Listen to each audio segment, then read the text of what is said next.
Hi viewers, మనం వచ్చేసి 6వ తరగతి తమిళనాడు గవర్నమెంటు సాంఘిక శాస్త్రం చూస్తూ ఉన్నాము. సోషల్ సైన్స్, సమాజము మరియు పాఠశాల. ఇప్పుడు వచ్చేసి ఒక మంచి సొసైటీ ఏర్పడాలంటే ఎక్కడి నుంచి ప్రారంభమవుతుందో తెలుసా మీకు? మొట్టమొదటి వచ్చేసి మన ఇంటి నుంచి తయారవుతుంది. మన యొక్క పిల్లలు 5 ఏళ్ల వరకు మన అమ్మ నాన్నల దగ్గర కావలసినటువంటి లాంగ్వేజ్ అనేటువంటి నేర్చుకుంటాము. మనకేమి ఇంకా ఏం తెలీదు. ఆ తర్వాత వచ్చేసి మనము బడికి వెళ్తాము. బడికి వెళ్ళిన తర్వాత ఏ విధంగా సమాజాన్ని రూపుదిద్దాలో అనేటువంటిది పాఠశాల యొక్క ప్రాముఖ్యత అనేటువంటిది చాలా ఇంపార్టెంట్ అనమాట. సమాజము తమ లక్ష్యములను సాధించడానికి ప్రతినిత్యము ప్రయత్నించుచున్నది. అంటే ప్రతి ఒక్కరూ ఒక మంచి లక్ష్యాన్ని సాధించాలి, సొసైటీ బాగుండాలి అనేటువంటిది ప్రతినిత్యము ప్రయత్నిస్తూనే ఉన్నది.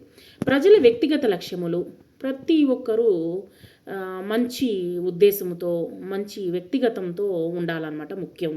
ముఖ్యమైనటువంటి పాయింట్ వ్యక్తిగత లక్ష్యములు. తర్వాత వచ్చేసి కోరికలు సాంఘికముగా, ఆర్థికముగా ముందుకు తీసుకురావడానికి అవసరమైనటువంటి అవకాశాలను మరియు వసతులను పెంపొందించడానికి, ఆరోగ్యమైనటువంటి జీవితం గడపడానికి, రక్షణ కల్పించుటకు, పరిశుభ్రమైనటువంటి ఆహారము, త్రాగునీరు సమగ్రముగా అందించడానికి సమాజము ప్రయత్నించుచున్నది.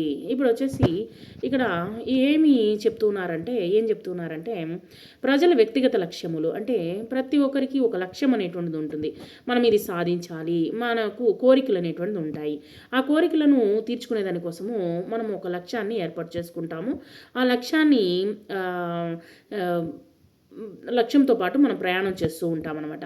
అది ఏ విధంగా? సాంఘికంగా, ఆర్థికంగా, అంటే సొసైటీలో అందరితోనూ కలిసి, తర్వాత వచ్చేసి ఆర్థికంగా మనము సంపాదించుకుంటూ ముందుకు తీసుకురావడానికి అవసరమైనటువంటి అవకాశాలు అనేటువంటిది మరియు వసతులను పెంపొందించుకోవడానికి, మనకు కావాల్సినటువంటి వసతులన్నింటినీ పెంపొందించుకునేదానికి, తర్వాత వచ్చేసి ఆరోగ్యంగా ఉండడానికి, ఆరోగ్యంగా జీవించడానికి, తర్వాత వచ్చేసి మనం రక్షణగా ఉండేదానికి కేసంగా, దట్ మీన్స్ వచ్చేసి ఇల్లు కట్టుకోవడము, ఇవన్నీ రక్షణకు కావలసినటువంటి అవసరం అనమాట. అది కాకుండా వచ్చేసి పరిశుభ్రమైనటువంటి ఆహారం అనేటువంటిది మనకు ప్రతి ఒక్కరికి అవసరము. త్రాగునీరు సమగ్రంగా అందించడానికి సమాజం అనేటువంటిది ప్రయత్నిస్తూ ఉన్నది. ఇవన్నీ వచ్చేసి సమాజం అనేటువంటిది మనకు కావలసినటువంటి ఏర్పాటు చేస్తూ ఉంటుందన్నమాట. సరే, ఇవన్నీ తెలుసుకోవాలి అంటే మనం ఏం చేయాలి? సమాజం యొక్క సాంఘిక, ఆర్థిక అభివృద్ధికి విద్య అనేటువంటిది ముఖ్యంగా అవసరము. అంటే ఇవన్నీ తెలిస్తేనే కదా మనం వచ్చేసి ఏ విధంగా డెవలప్ అవుతుంది లేదు అనేటువంటి తెలుస్తుంది. కాబట్టి మనం వచ్చేసి ఆర్థిక అభివృద్ధికి విద్య అనేటువంటిది చాలా ముఖ్యమైనటువంటిది. కావున ప్రాచీన కాలంలో పాఠశాలలు దేవాలయముల్లోనూ, అంటే పూర్వకాలంలో వచ్చేసి దేవాలయంలో ఉంచేటువంటి వాళ్ళు అనమాట. ఆ తర్వాత వచ్చేసి మరియు పుణ్యక్షేత్రాల్లోనూ నిర్వహించబడేవి. మాకు తెలిసి మేమందరం వచ్చేసి గవర్నమెంట్ స్కూళ్ళల్లోనే చదువుకున్నాము. అప్పుడు వచ్చేసి ప్రైవేట్ స్కూల్స్ అనేటువంటిది లేనే లేదు. కొన్ని దేవాలయాల్లో మా కోసం వచ్చేసి భగవద్గీతలు చెప్పేటువంటి వాళ్ళు అనమాట. ఆ తర్వాత వచ్చేసి శ్లోకాలని మా చేత పఠనం చేయించేవాళ్ళు, భజనలు చేయించేవాళ్ళు. ఈ విధమైనటువంటివి ప్రాచీన కాలంలో పాఠశాలలు ఎక్కువగా దేవాలయాల్లో ఉండేటివి. ఇతర పుణ్యక్షేత్రాల్లోనూ కూడా నిర్వహించబడేటువంటివి అనమాట. వేదాలు ఇలాంటివి వచ్చేసి ఇంకనూ వేద పాఠశాలలు ఉన్నాయన్నమాట, ఇప్పటికీ ఉన్నాయి. ప్రస్తుతము పాఠశాలలు విద్యాబోధన కోసము నిర్మించబడినటువంటి భవనాల్లో నిర్వహించబడుచున్నది. అంటే గవర్నమెంట్ సంబంధించినటువంటి భవనాలు కట్టించడం జరుగుతుంది. స్కూల్స్ అనేటువంటిది భవనాలు అనేటువంటి కట్టించి అందులో వచ్చేసి పిల్లలకి చదువు అనేటువంటిది నేర్పించడం జరుగుతుంది. ఐరోపా వారి రాక తర్వాత విద్యా నిర్వహణ బాధ్యతలు క్రమంగా సమాజం నుండి ప్రభుత్వ బాధ్యతగా మారింది. అంటే సమాజం బాగుపడాలి అంటే మనకు అనేకమైనటువంటి పాఠశాలలు అవసరం అనమాట. అది మనము ఒక్కొక్కరము కట్టుకునేదానికి అవసరం, మనము కట్టుకోలేము. కాబట్టి ఇదంతా ఎవరు చేస్తే బాగుంటుంది? నిర్వహించబడుతుంది గవర్నమెంట్ అనేటువంటిది నిర్వహించబడుతుంది. బాధ్యత పూర్తిగా వాళ్లే తీసుకోవడం జరిగింది. విద్యా నిర్వహణ బాధ్యతలు క్రమంగా సమాజం నుండి ప్రభుత్వ బాధ్యతగా మారింది. కావున ప్రభుత్వము అందరికీ ఉచిత విద్యను అమలు చేయుచున్నది.